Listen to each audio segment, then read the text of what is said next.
He has been monitored by the police before, but not to that extent. We have heard things in the past, and police have checked out, but not per se deeply under the radar, no. So how long has that Canadian been in Belize? I think he has been here for a number of years.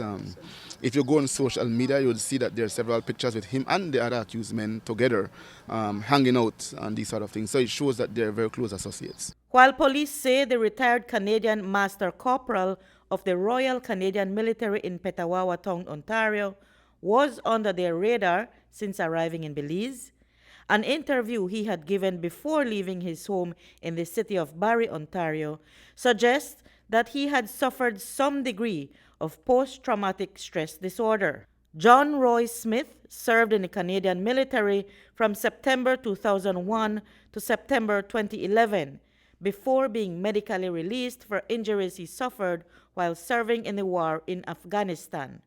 Smith had fought in Operation Medusa against the Taliban in Kandahar. 12 Canadian soldiers were killed and several others were wounded.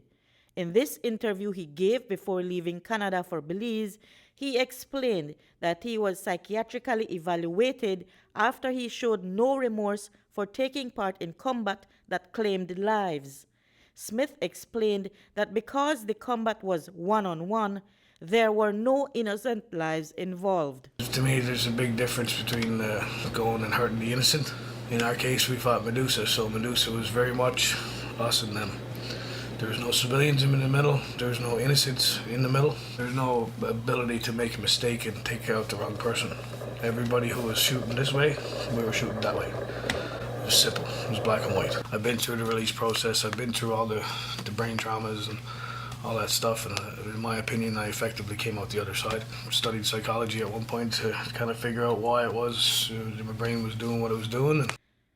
After his retirement from the Army in 2012, Smith opened a small business he named Frontline Cabinetry and Furniture as his re-entry into civilian life, as well as to help other Canadian soldiers who had also suffered mentally from the war to find some positive distraction.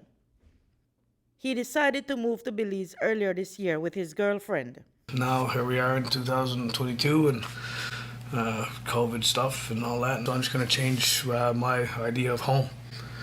And I found that in Belize, actually. Smith reportedly became close friends with the other 3 men with whom he's been jointly charged, and police had been keeping them under watch for a while, the details for which are not clear at this time. He and his co-accused are due back in court on November 9th. Reporting for News 5, I'm Marion Ali.